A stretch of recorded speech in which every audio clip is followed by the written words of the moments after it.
ქართული ოცნების ინიციატივა სისხლის სამართლის კოდექსში სამშობლოს ღალატის მუხლის დამატების შესახებ შეფასებების თემაა პოლიტიკურ სპექტრში, როგორც პარტიის აღმასრულებელმა მდივანმა.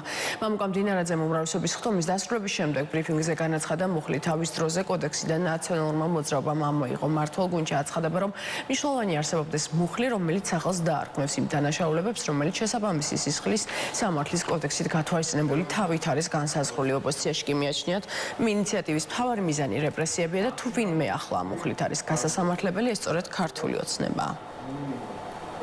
რეჟიმი რო შეიცვლება ძალიან მალე, აი ზუსტად რეჟიმზე გავრცელდება ეს ჩანაწერი. ესეც მორიგი პოპულისტური ნაბიჯია, უამრავი დანაშაული აქვს, მათ შორის ჯაშუშობითაც შეიძლება უმეტესობა მათგანი გავასამართლოთ, იმიტომ რომ ისინი არიან წარმოადგენენ რუსეთის ზეწარეს საქართველოში. ივანიშვილის რეჟიმის მტკიცება, რომ სამშობლოს ღალატის მუხლი გაუქვთ არის манипуляციური, იმიტომ რომ სისხლის სამართლით, რასაც ნამდვილად სამშობლოს ღალატი ქვია, ის კვლავ დასჯადია.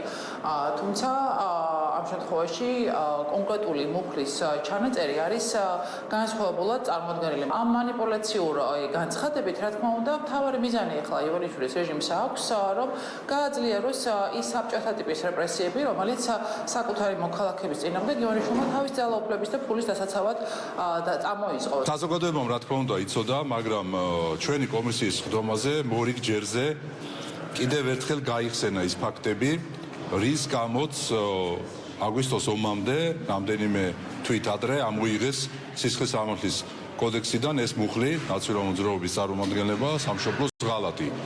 ჩვენ კარგად დავინახეთ სამწუხაროდ, რომ აი ეს რეჟიმი ნაციონალური მოძრაობა დგამდა ისეთ ნაბიჯებს, რომელიც პირდაპირ იყო სამშობლოს ღალატის ნიშნების შემცველი. ნებისმიერი პირი უნდა დაფიქრდეს იმაზე, რომ არსებობს ასეთი მუხლი, ასაც ქვია სამშობლოს ღალატი, რომ მან ასეთ ნაბიჯზე არც კი უნდა იფიქროს. ეს არის მიზანი სწორედ აი ამ ცვლილებების. საზოგადოებას ახსოვს, რომ 2008 წლის ომის დაწყებამდე ნაციონალური მოძრაობის რეჟიმმა სისხლის სამართლის კოდექსიდან გააქრო სახელმწიფოს ღალატის, იგივე სამშობლოს ღალატის მუხლი.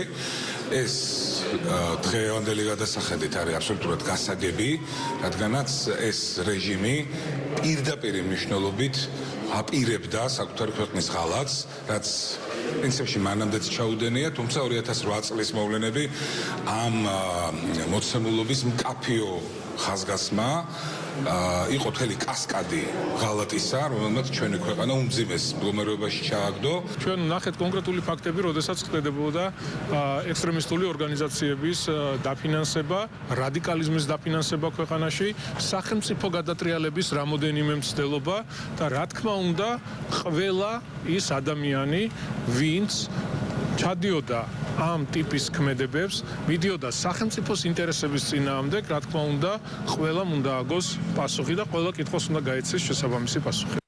რა თქმა უნდა, ქმედებას უნდა ერქვას თავისი სახელი და არ უნდა ხდებოდეს ამა თუ იმ დანაშაულის სათაურით და დასახელებით, მათ შორის სისხლის სამართლის კოდექსში, ასე ვთქვათ, მისი დაკნინება, მნიშვნელობის დაკნინება.